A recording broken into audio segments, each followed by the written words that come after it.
നമസ്കാരം. Times of ഇന്ത്യയിലെ marketing സപ്ലിമെന്റിൽ കൊടുത്ത പരസ്യമുയർത്തിക്കാട്ടി കേരളത്തിന്റെ വ്യവസായ വികസന നേട്ടത്തെക്കുറിച്ച് പരാമർശിച്ചുള്ള ഫേസ്ബുക്ക് കുറിപ്പിനെ വിമർശിച്ച് മുതിർന്ന മാധ്യമപ്രവർത്തകനും എഴുത്തുകാരനുമായ ജാവേദ് പർവേഷ്. ആദ്യമായിട്ടാണ് മാർക്കറ്റിംഗ് സപ്ലിമെന്റിലെ വന്ന സാഹിത്യം അഭിമാനപൂർവ്വം ഒരു മന്ത്രി ഉയർത്തിക്കാട്ടുന്നത്. പൈസ കൊടുത്താൽ കേരളം സിംഗപ്പൂരിനെ തോൽപ്പിച്ചുവെന്നും മാർക്കറ്റിംഗ് സപ്ലിമെന്റിൽ വരും. കഷ്ടമെന്തെന്നാൽ പി രാജീവ് ദേശാഭിമാനിയുടെ പഴയ എഡിറ്റർ കൂടിയാണ്. വാർത്ത ഏത്, പരസ്യമേത് എന്ന സത്യാനന്തര കാലത്തിന് ട്യൂഷൻ എടുക്കുന്നവരാണ് ഇടതുപക്ഷക്കാരെന്നും ജാവേദ് പർവേഷ് ഫേസ്ബുക്ക് കുറിപ്പിലൂടെ പി രാജീവിനെ വിമർശിച്ചു. പിടിച്ചു നിർത്താൻ പറ്റാത്ത കേരളം.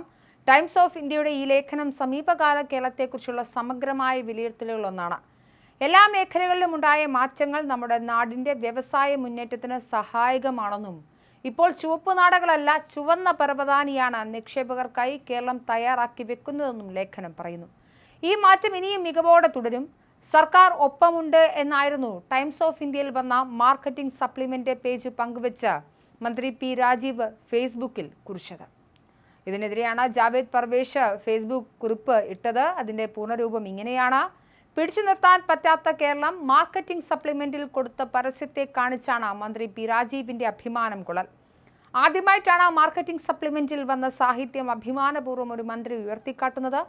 പൈസ കൊടുത്താൽ കേരളം സിംഗപ്പൂരിനെ തോൽപ്പിച്ചുവെന്നും മാർക്കറ്റിംഗ് സപ്ലിമെന്റിൽ വരും. കഷ്ടമെന്തെന്നാൽ പി രാജീവ് ദേശാഭിമാനിയുടെ പഴയ എഡിറ്റർ കൂടിയാണ്. വാർത്ത ഏത്, പരസ്യമേത് എന്ന സത്യാനന്തര കാലത്തിന് ട്യൂഷൻ എടുക്കുന്നവരാണ് ഇടതുപക്ഷക്കാർ. ടൈംസ് ഓഫ് ഇന്ത്യയിലെ റീഡർ എൻഗേജ്മെന്റ് ഇനിഷ്യേറ്റീവ് എന്ന പേജിലാണ് പ്രസ്തുത വാർത്ത വന്നത്. റീഡർ എൻഗേജ്മെന്റ് ഇനിഷ്യേറ്റീവ് എന്നത് മാർക്കറ്റിംഗ് സപ്ലിമെന്റിന്റെ ഓമന പേരാണ്. ഇതൊരു പരസ്യ പേജാണ്. പള്ളിപ്പെരുന്നാളിനെല്ലാം ഇറക്കുന്ന മാർക്കറ്റിംഗ് സപ്ലിമെന്റ് പോലെ വിവിധ വകുപ്പുകൾ പരസ്യം കൊടുക്കുന്നു. നടുവിൽ പരസ്യക്കാരൻ നിർദ്ദേശിക്കും പ്രകാരം മാർക്കറ്റിംഗ് ഡിപ്പാർട്ട്മെന്റ് ഒരു സാഹിത്യം കൊടുക്കുന്നു. പള്ളിപ്പെരുന്നാളാണെങ്കിൽ പള്ളി മഹാത്മ്യം എഴുതും. സാറാ ജോൺ എന്ന പേര് കാണുമ്പോൾ ടൈംസിലെ ജേർണലിസ്റ്റ് ആണെന്ന് ആരെങ്കിലും തെറ്റിദ്ധരിക്കുകയും ചെയ്യും. അങ്ങനെ ജേർണലിസ്റ്റ് ടൈംസിനില്ല, മാർക്കറ്റിംഗിനുണ്ടാകും.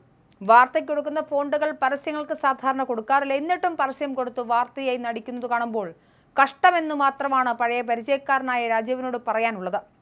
പരസ്യ പേജ് നോക്കുമ്പോൾ ദിവ്യ അയ്യരുടെ വാർത്തയായി നടിക്കുന്ന പരസ്യ പേജ് ആയിരുന്നു ഇതിനേക്കാൾ നന്നായിരുന്നത്. ദിവ്യയുടെ 5 കോളം പടം, ഇത് കുറെ സ്റ്റോക്ക് ഇമേജുകൾ ചേർത്തുള്ള എന്തോ സാധനം. മാർക്കറ്റിംഗ് സപ്ലിമെന്റ് വാർത്തയാണെന്ന് 5 പൈസയ്ക്ക് വിവരമില്ലാത്തവരെ ബോധ്യപ്പെടുത്താനും അവർക്ക് രോമാഞ്ചമണിയാനും താഴെ പറയുന്ന കാര്യങ്ങൾ ചെയ്യുന്നത് ഭാവിയിൽ ഉപകാരമായിരിക്കുമെന്നും അദ്ദേഹം പറയുന്നുണ്ട്. അതിങ്ങനെയൊക്കെയാണ് വാർത്തകളുടെ ഫോണ്ട് തന്നെ പരസ്യത്തിന് വേണമെന്ന് വാശി പിടിക്കുക, യഥാർത്ഥ ജേർണലിസ്റ്റിന്റെയും ഫോട്ടോഗ്രാഫറുടെയും ബൈലൈൻ വേണമെന്ന് പറയുക, marketing supplement, reader engagement, space management department എന്നെല്ലാം മുകളിൽ ഇരുന്ന് ഒഴിവാക്കാൻ നിർബന്ധിക്കുക തുടങ്ങിയ കാര്യങ്ങളായിരുന്നു അദ്ദേഹം പറഞ്ഞത്. എന്തായാലും ഈ വിഷയത്തിൽ പി രാജീവിനെതിരെ VT ബൽറാമും രംഗത്ത് വന്നിരുന്നു. സർക്കാരിന്റെ ഖജനാവിൽ നിന്ന് എടുത്തുകൊടുത്ത പണം കൊണ്ട് വാർത്ത പ്രസിദ്ധീകരിക്കുകയും അത് മേനി നടിക്കുകയും ചെയ്യുന്നത് ഭൂഷണമല്ല എന്ന അർത്ഥത്തിൽ തന്നെയായിരുന്നു VT ബൽറാമിന്റെയും പോസ്റ്റ്.